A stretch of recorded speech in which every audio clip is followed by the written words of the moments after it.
Hi viewers, welcome to Cine wallet.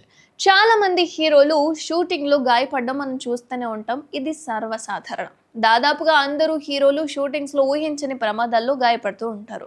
అలాగే కొంతమంది heroines కూడా జిమ్లో వర్కౌట్ చేస్తూ గాయపడిన సిచ్యువేషన్స్ కూడా ఉన్నాయి. అయితే ఇటీవలే స్టార్ హీరోయిన్ రష్మిక మందన జిమ్లో వర్కౌట్ చేస్తూ గాయపడిన విషయం మనందరికీ తెలిసిందే. ఆ న్యూస్ కూడా సంచలనం సృష్టించిన విషయం కూడా తెలుసు.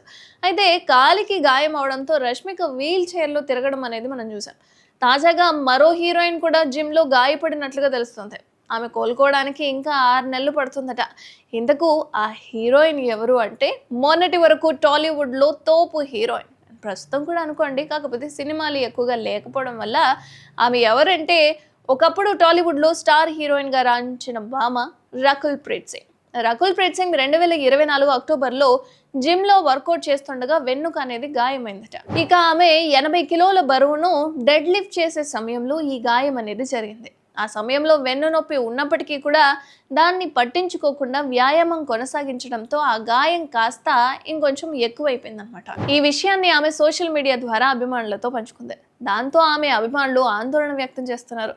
ఆమె త్వరగా కోలుకోవాలని అభిమానులు సోషల్ మీడియా వేదికగా పోస్టులు, కామెంట్స్ కూడా చేస్తున్నారు. అయితే గాయం కారణంగా ఆమె 6 నెలల పాటు బెడ్ రెస్ట్ లో ఉండాల్సి వచ్చింది. పూర్తిగా కోలుకోవడానికి 6 నుంచి 8 నెలలు పట్టొచ్చని కూడా తెలుస్తుంది. తాజాగా తను ఓ ఇంటర్వ్యూలో మాట్లాడుతూ తాను ఇప్పుడు కొద్దిగా కోలుకుంటున్నానని, కానీ గాయం నుంచి పూర్తిగా బయటపడలేదని చెప్పుకొచ్చింది. ఇక శరీరం ఇచ్చే సంకేతాలను పట్టించుకోవడం ముఖ్యమని, తాను చేసిన తప్పును ఇతరులు అసలు చేయొద్దని ఓ సలహా కూడా ఇచ్చింది. ఇక రకుల్ ప్రీత్ సింగ్ కి సంబంధించి ఆమె తదుపరి సినిమా గురించి ప్రచార కార్యక్రమాల్లో చాలా బిజీగా ఉంది. అయితే ఆరోగ్యం పట్ల జాగ్రత్తలు తీసుకుంటూ ముందుకు సాగుతోంది అమ్మడు. ఇక రకుల్ తెలుగులో సినిమాలు చాలా తగ్గించేసింది. ప్రస్తుతం బాలీవుడ్ పై ఎక్కువగా ఫోకస్ పెట్టింది రకుల్ ప్రీత్ సింగ్.